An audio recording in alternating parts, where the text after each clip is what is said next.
आज तुमको हम बताएंगे मनुष्य के क्रियाओं के बारे में।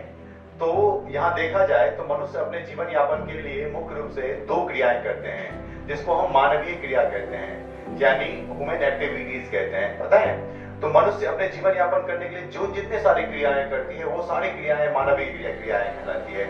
इस क्रियाएं को मुख्य रूप से दो भागों में बांटा गया है, अर्थात हम कह सकते हैं कि मानवीय क्रिया को मुख्य रूप से दो भागों में बांटा गया है, जिसमें पहला होता है आर्थिक क्रिया, जिसको हम इकोनॉमिक एक्टिविटीज कहते हैं, और दूसरा होता है अनार्थिक क्रिया, जिसको हम नॉन इकोनॉमिक एक्टिविटीज कहते हैं। ठीक है, अब हम बात करते हैं कि आर्थिक क्रिया क्या होती है, इकोनॉमिक एक्टिविटीज क्या होता है। तो जिस काम को करने से मनुष्य अर्जन करे, अर्थात उपार्जन करे, धन की उपार्जन करे, उसी को हम कहते हैं आर्थिक क्रिया।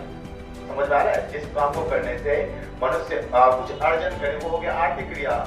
जैसे कि आप देख सकते हो कि कोई भी लेबर है जो हर दिन काम करता है, शाम को पैसा लेता है, या कोई भी कहीं नौकरी करता है, हर दिन काम करता है, शाम को पैसा लेता है, या महीना में पैसा देता है, ये हो गया आर्थिक क्रिया। और अनार्थिक क्रिया होते हैं वैसी क्रिया जिनको काम करने से मनुष्य की मानसिक क्षमताएं, शारीरिक क्षमताएं, ये सभी चीज ठीक होती है, जिसमें रुपया की कोई मतलब नहीं होती है। तो ऐसी क्रिया अनार्थिक क्रिया कहलाती है। जैसे कोई व्यायाम करता है तो अपने शरीर को स्वस्थ रखता है, किसी बच्चे के साथ कोई कहीं पर खेलता है या कोई कहीं पर खेलने जाता है, तो इससे क्या होता है, शरीर की चुस्ती दुस्ती फुर्ती आगे बढ़ते हैं।